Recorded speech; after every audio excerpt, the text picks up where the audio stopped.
Right, now we're looking at solving some simultaneous equations again here. So what I need to do is get rid of one of the letters. Now, you'll notice here there's the same amount of y's in a sense. There's one y and one y, but this is negative and this is positive. So when the signs are different of the letter you're getting rid of, you're actually going to add your two equations. So if I add these two equations, I get 12x's. Now minus 1y plus 1y gives me 0y, so I've eliminated the y's and I get 24. So x is 2. Now, that's one answer, but I can't just stop there. I've got to go and find the value for y as well, and I'm going to use, well, it doesn't really matter if I use the bottom one. So 7 times 2, because I know 7x's and x is 2, plus y equals 11.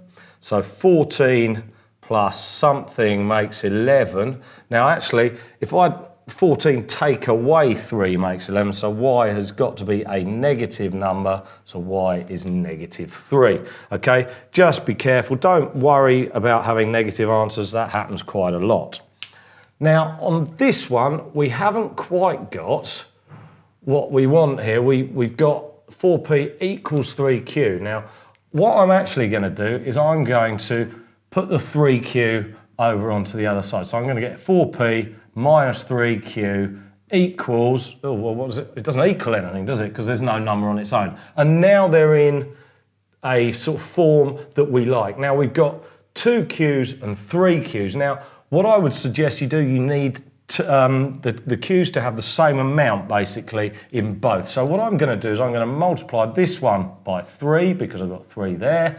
I'm going to multiply this one by 2 because I've got 2 there. And then I'm going to rewrite my equation. So the top one would be 15p plus 6q equals, well, 3 times 23 is 69.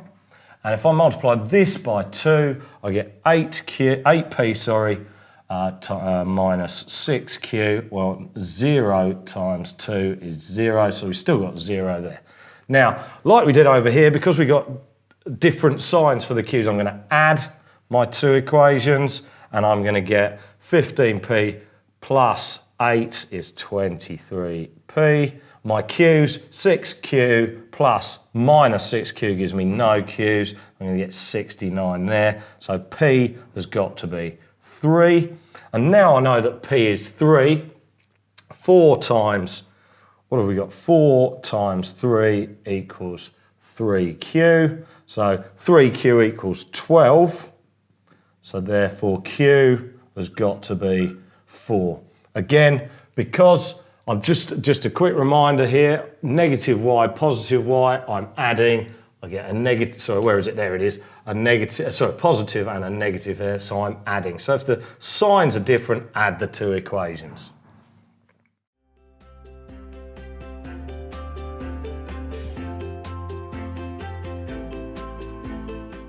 Okay, Mary, so let's have a look at this one. So solve x plus 2x equals 12. So what do you think you do first? Okay, well, I want x on its own, so I would put x equals 12 minus 2x. Okay, so a lot of the time we want to get x by itself, but what we want to do first is get all of these x's together. So can you see anything we can do with this? Get all these together in one place. Oh, okay, it's 3x, isn't it? Yeah, so absolutely. 3x equals 12. Oh, and so x equals 4. Brilliant, spot on, well done.